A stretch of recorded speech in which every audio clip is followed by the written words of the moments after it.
ये कहानी है फ्यूचर की, जहां दुनिया में ह्यूमंस की पॉपुलेशन बहुत बढ़ चुकी है और न्यूक्लियर वॉर के बाद दुनिया में आधे से ज़्यादा जगह रहने लायक नहीं है।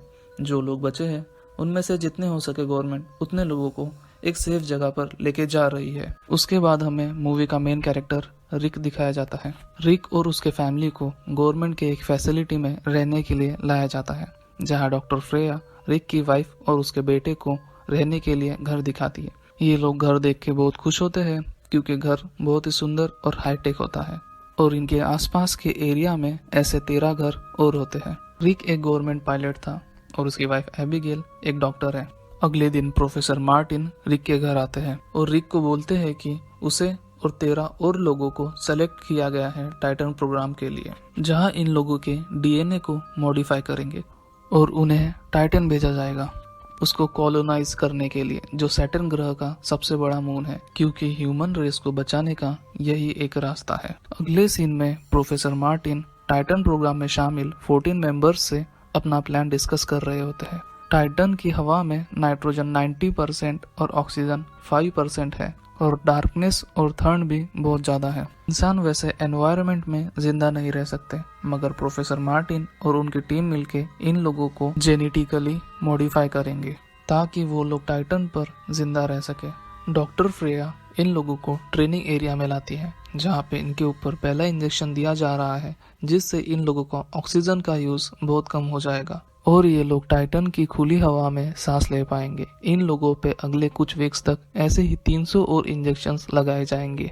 हॉलीडे के दिन रिक के घर टाइटन प्रोग्राम में शामिल सारे मेंबर्स पार्टी करने आते हैं। उस दिन रात में पार्टी के बाद रिक को अचानक से सांस लेने में प्रॉब्लम हो रही थी। अगले सीन में हमें दिखाया जाता है कि प्रोफेसर मार्टिन और डॉक्टर फ्रेया इन सब का टेस्ट लेंगे, जिसमें इन सबको बिना ऑक्सीजन के पानी के अंदर रहना है। 14 मेंबर्स में से सिर्फ रिक और एक लड़की टैली 30 मिनट्स तक पानी के अंदर रह पाते हैं। टैली का ऑक्सीजन लेवल 4% हो जाता है और थोड़ी देर में पानी से बाहर आ जाती है। दूसरी तरफ रिक का ऑक्सीजन लेवल 0% होने के बाद भी उसको पानी के अंदर कोई प्रॉब्लम नहीं होती। वो अपना जैकेट उतार लेता है, जिससे प्रोफेसर और डॉक्टर उसका हार्ट रेट और ऑक्सीजन लेवल चेक कर रहे होते हैं और वो पूल में स्विमिंग करने लगता है और 42 मिनट्स होने पर वो स्विमिंग पूल से बाहर आ जाता है।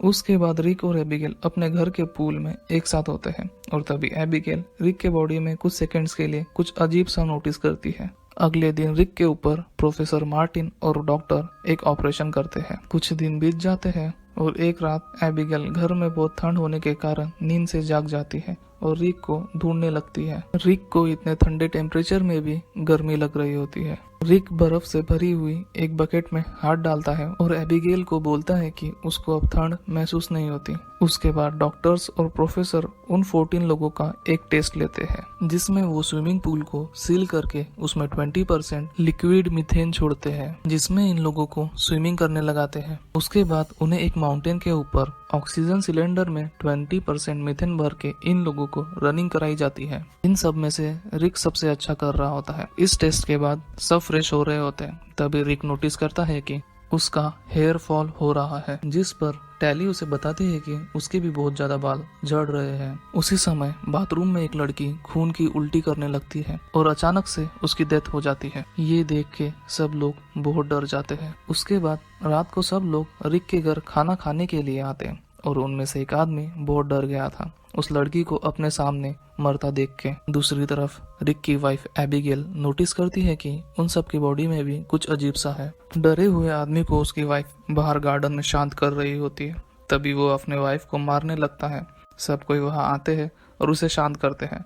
उस समय उसकी बॉडी जैसे मानो बदल रही होती है। अगले दिन डॉक्टर फ्रेया रिक के घर आकर उसे हाई डोज मैग्नीशियम मेडिसिन देती है। एबिगेल डॉक्टर को इतना हाई डोज मैग्नीशियम देते हुए देख के प्रोफेसर मार्टिन से मिलना चाहती थी, मगर प्रोफेसर मार्टिन किसी काम से बाहर गए थे। थोड़ी देर में रिक को बहुत उल्टियां होना स्टार्ट हो जाती है और वो सब साफ करते समय एबिगेल उसमें से रिक का ब्लड सैंपल अपने पास रख लेती है। एबिगेल घर में घूम रही होती है, तभी वो नोटिस करती है कि घर में हिडन कैमरास है। दूसरी तरफ रिक घर के स्विमिंग पूल में होता है और वो नोटिस करता है कि उसके बॉडी से अलग अलग जगह से उसकी स्किन निकल रही होती है।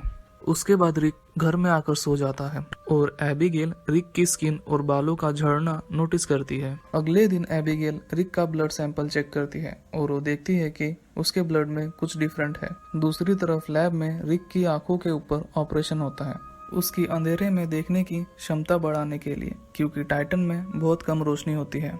उसी रात को रिक की आंखों से खून निकलने लगता है। एबिगेल रिक को लेके लैब जाती है और उसकी मुलाकात प्रोफेसर मार्टिन से होती है। वो प्रोफेसर मार्टिन से घर में हिडन कैमरास और रिक के बॉडी में चेंजेस को लेके सवाल पूछती है। प्रोफेसर बताते हैं कि कैमरा लगवाना कंपनी का ऑर्डर था और बाकी बातें उससे बाद में करेगा बोल के उसे घर जाने के लिए बोलता है, क्योंकि अभी उसे रिक के बॉडी में हो रहे चेंजेस को कंट्रोल में रखना है।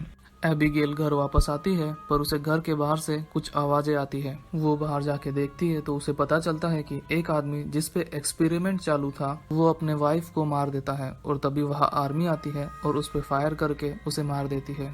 कुछ समय बाद एबिगेल वापस लैब में रिक के पास जाती है। रिक सो रहा होता है और उसके आंखों पे पट्टी बंधी होती है। एबिगेल रिक का आईडी कार्ड लेके चुपके से प्रोफेसर के ऑफिस में जाती है। दूसरी तरफ प्रोफेसर और कुछ मिलिट्री ऑफिसर्स नासा के हेड के साथ मीटिंग कर रहे होते हैं इस टाइटन प्रोग्राम को लेके। नासा इस प्रोग्राम के खिलाफ है, पर इस ऑपरेशन का अप्रूवल एक बहुत बड़ी कंपनी पेंटागन से होने के कारण कोई कुछ नहीं कर पाता और टाइटन प्रोग्राम कंटिन्यू रखा जाता है। दूसरी तरफ एबिगेल प्रोफेसर के ऑफिस में जाके देखती है कि इन लोगों में अलग अलग एनिमल्स के डीएनए इंजेक्ट किए जा रहे हैं, इनको इवॉल्व करने के लिए, ताकि ये लोग टाइटन पर जिंदा रह सके, जिनको ये लोग होमो टाइटन्स बुलाएंगे। अगले दिन प्रोफेसर रिक के घर आते हैं और उसे बताते हैं कि उसे जल्दी से एक सर्जरी करनी चाहिए, क्योंकि उसका ब्रेन बॉडी में इतने सारे चेंजेस को एक साथ हैंडल नहीं कर पा रहा होता है। तब एबिगेल प्रोफेसर से पूछती है कि ये एनिमल डीएनए इनके बॉडी में इंजेक्ट करके इन लोगों को होमो टाइटन्स बना के क्या गारंटी है ये लोग सरवाइव कर पाएंगे। प्रोफेसर कोई गारंटी नहीं देता। उसके बाद रिक रात को आंखों से पट्टी खोलता है और उसको इतने रात के अंधेरे में भी सब कुछ क्लियर दिख रहा होता है और वो प्रोफेसर मार्टिन को कॉल करके सर्जरी के लिए हाँ बोल देता है। रिक और बाकी बचे लोगों पर सर्जरी हो रही होती है। इस सर्जरी में सब मर जाते हैं, सिर्फ रिक और टैली को छोड़ के। सर्जरी के बाद एबिगेल और टैली का हस्बैंड इन दोनों से मिलने आते हैं, मगर ये दोनों अब ह्यूमंस जैसे नहीं रहते हैं। ये पूरी तरह से एलियंस में चेंज हो चुके हैं। ये दोनों बात नहीं करते क्योंकि इनकी वॉइस की फ्रीक्वेंसी इतनी लो होती है कि वो नॉर्मल ह्यूमंस नहीं सुन सकते हैं। उसके बाद इन दोनों को घर भेज दिया जाता है ताकि ये लोग टाइटन जाने से पहले अपने फैमिली के साथ थोड़ा टाइम स्पेंड कर सके। घर आने के बाद एबिगेल रिक को हेल्प करती है शर्ट पहनने के लिए। शर्ट छोटा पड़ जाने से रिक गुस्से से एबिगेल को धक्का दे देता है। उसके बाद हमें दिखाया जाता है कि रिक स्विमिंग कर रहा होता है और तभी एबिगेल टैली को रिक की तरफ जाते देखती है। टैली रिक को अपना हाथ दिखाती है जिस पे खून लगा था, उसने अपने हस्बैंड को मार दिया था। और एबिगेल देखती है कि रिक और टैली के हाथ से टेंटिकल्स निकलकर एक दूसरे को छू रहे हैं, मानो ये दोनों इसके जरिए बातें कर रहे हो। तभी टैली एबिगेल को देख लेती है और एबिगेल जल्दी से भाग के अपने बेटे को लेकर छुप जाती है। तभी वहाँ पर आर्मी आती है और टैली के ऊपर स्लीपिंग बुलेट्स फायर करती है। टैली फिर भी अपने हाथों के टेंटिकल्स को इस्तेमाल करके एक सोल्जर को मार देती है, जिसकी वजह से बाकी के सोल्जर्स उसको शूट करते हैं। रिक को ये सोल्जर्स मारने ही वाले होते हैं, मगर उनके कुछ करने से पहले ही रिक इन सब सोल्जर्स को मार देता है। एबिगेल नीचे आके रिक को ऐसा देख के बहुत डर जाती है। तभी रिक वहाँ से भाग जाता है। इसके बाद एबिगेल रिक को ढूंढने लगती है। थोड़ी देर में वो रिक को ढूंढ लेती है। उसके बाद मिलिट्री उनको वापस बेस में लेके जाती है। अगले सीन में एबिगेल आँख खोलती है तो उसके सामने प्रोफेसर मार्टिन होता है। प्रोफेसर एबिगेल को रिक के सामने लेके जाता है जो एक ग्लास लाइक बॉक्स में बंद होता है। प्रोफेसर एबिगेल को रिक के लिए एक इंजेक्शन देता है जिससे रिक की याददाश्त चली जाएगी, ताकि टाइटन पे जाने के बाद उसे वहाँ किसी की याद ना आए। एबिगेल चुपके से एक दूसरा इंजेक्शन उठा लेती है और रिक को याददाश्त मिटाने वाला इंजेक्शन की जगह दूसरा इंजेक्शन देती है। उसके बाद एबिगेल बॉक्स से बाहर आके डॉक्टर फ्रेया के साथ वहाँ से निकल जाती है। तभी रिक एक सोल्जर को मार के वहाँ से भाग जाता है और उसे पकड़ने के लिए सारे सोल्जर्स उसके पीछे लग जाते हैं।